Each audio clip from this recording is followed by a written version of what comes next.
The rift deepens between France and key Western allies over a cancelled submarine contract. The French foreign minister says relations with Australia and the US are in crisis. There has been lying, duplicity, a major breach of trust and contempt. This will not do.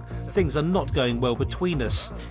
US officials moved thousands of migrants away from a Texas border town after a rapid influx, mostly from Haiti. A month after the Taliban take over Afghanistan, secondary schools reopen, but only for boys. As America admits a drone strike killed 10 Afghan civilians by mistake, relatives say the US apology isn't enough. This was America's last act of war before it pulled out of Afghanistan, and the decision to fire the missile smacks of panic. And what a legacy.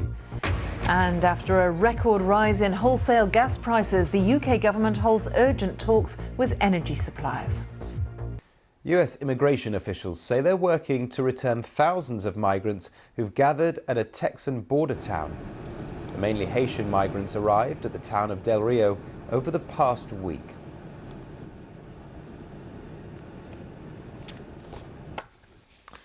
Okay, let's get some of the day's other news now.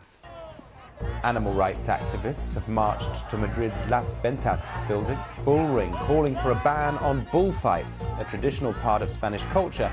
Bullfighting has struggled for survival in recent decades, and although the big festivals still draw crowds, public interest in bullfighting has shrunk.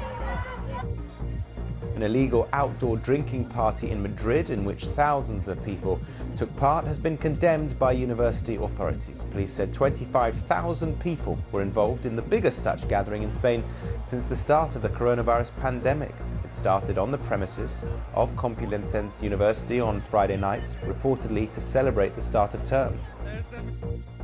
Restoration work can finally get underway at the Notre Dame cathedral 2 years after the Paris landmark was damaged in a huge fire. Until now, the efforts had focused on securing the building. The aim is to open it in 3 years' time.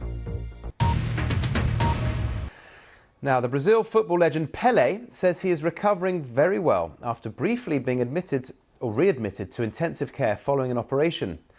The 80-year-old had surgery to remove a tumour from his colon this month and was released from intensive care on Wednesday. The Sao Paulo hospital treating him said he was then readmitted as a preventative measure. Pelé is Brazil's all-time leading soccer scorer with 72 goals in 92 games. He's been in hospital for nearly 3 weeks. A capsule carrying the first all-civilian crew into space returns to Earth after 3 days in orbit.